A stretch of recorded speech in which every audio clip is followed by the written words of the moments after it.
It's time for the very first episode of the Pokémon Renewal Project. Today, we're gonna be covering Venusaur! the seed Pokémon? Okay, sure.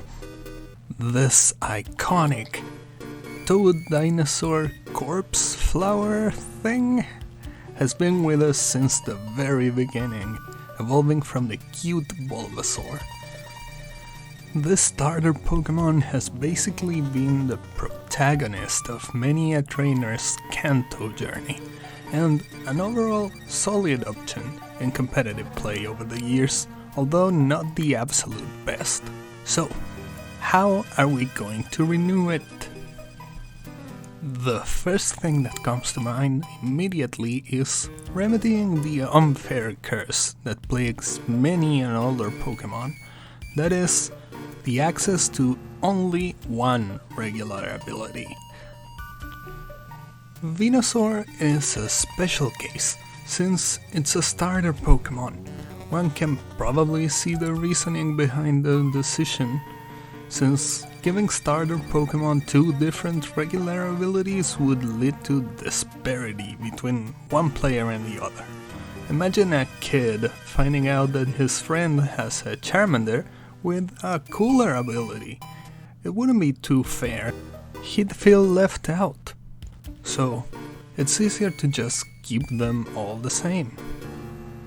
However, we are not considering a playthrough, and to Venusaur, it's just as unfair to only get Overgrow. So, obviously, we'll be giving it access to Thick Fat, the ability it gets upon Mega Evolving. This makes sense with its design, especially since Mega Evolution is not available in the latest title by the time of this recording. For anyone who doesn't know, Thick Fat decreases the damage taken from the Ice type and Fire type attacks. Especially useful for a Grass type, since it essentially eliminates two of its weaknesses.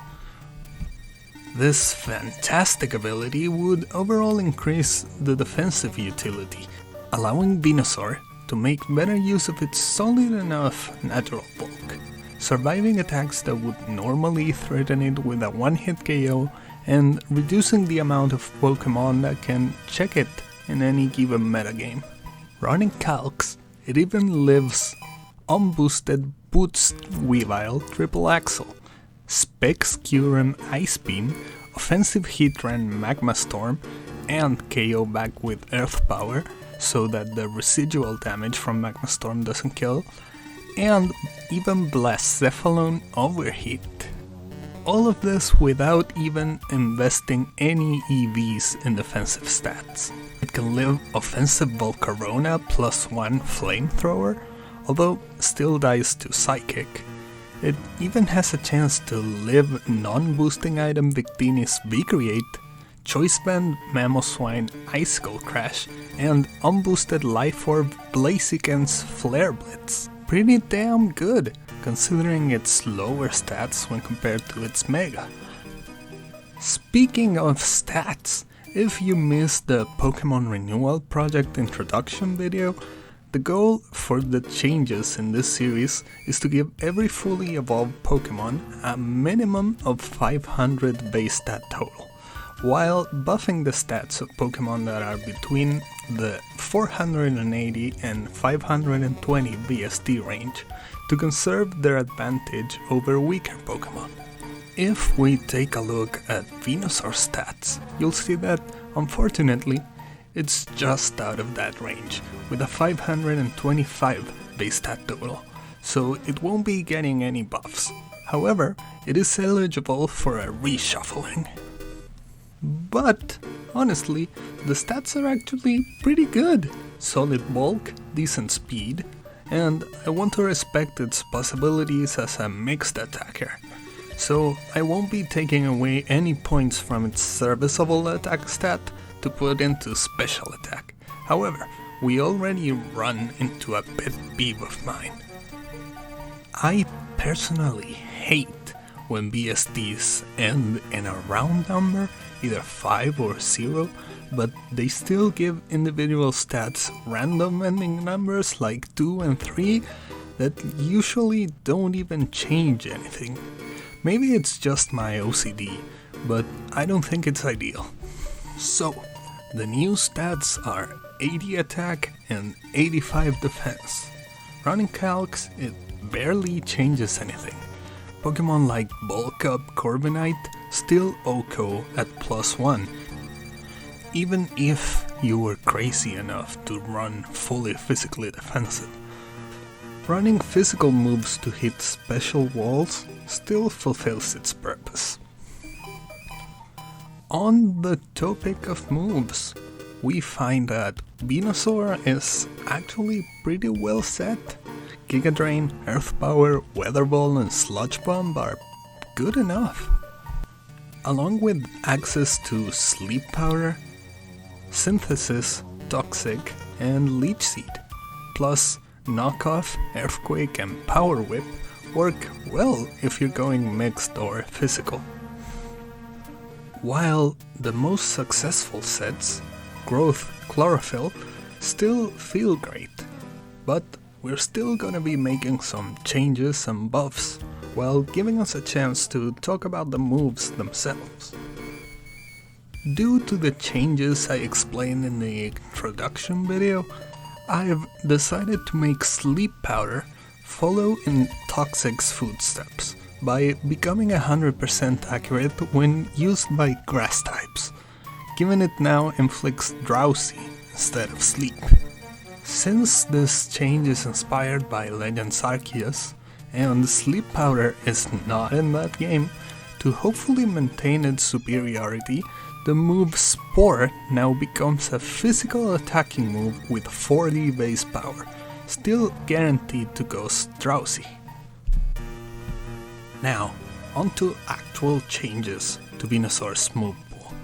I'll be adding Sludge Wave for added power in singles and the off chance of needing to hit a bulletproof Pokemon, while also giving it a spread move for VGC, possibly opening utility when paired with Protect users and Steel types.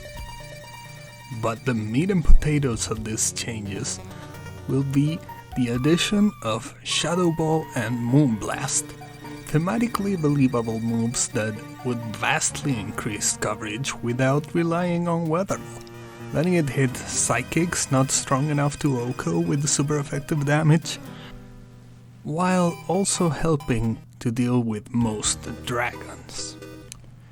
It can OHKO Weavile with Moonblast, provided it doesn't have a Focus Sash, even KOing Kyurem after Stealth Rocks, with a chance to OHKO Dragapult. Shadowball will mostly help dealing neutral damage to various Pokemon that you couldn't hit otherwise, especially if you're not running Weatherball on Sun, notably Corviknight, Skarmory, Scizor, and even other Venusaur, while also having a chance to OHKO Alakazam. Now, some of these scenarios may be very unlikely, but the utility is still there nonetheless. Flyers are still a good check. Corviknight walls if you're not running Weatherball on Sun. Pelipper hard walls and gives free roosts with any moveset, provided no poison or Spadaf drops. And, well, Lando still to hit KOs with Earthquake. Now, I propose a buff to Synthesis, increasing its PP to 16, granting it reliable long-term recovery. I'd also like to buff Ingrain to heal 1/12 of the user's maximum HP instead of 1/16, in hopes of actually making it worth the drawback of not being able to switch out, and buffing defensive grass types overall.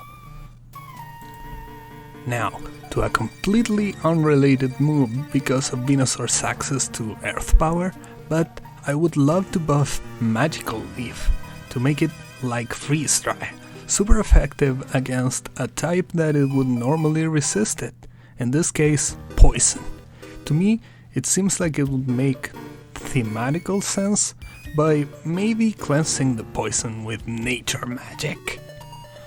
I hope to make one of these moves for most, if not all types, since I absolutely love the concept, and it has proven to be completely successful with Freeze Dry. Overall, these changes could lead Venusaur to having 4 move slot syndrome, but possibly expanding its role variety, while strengthening its already good aspects, still very much being able to be a chlorophyll sweeper with even more tools, depending on the team weaknesses you want to cover.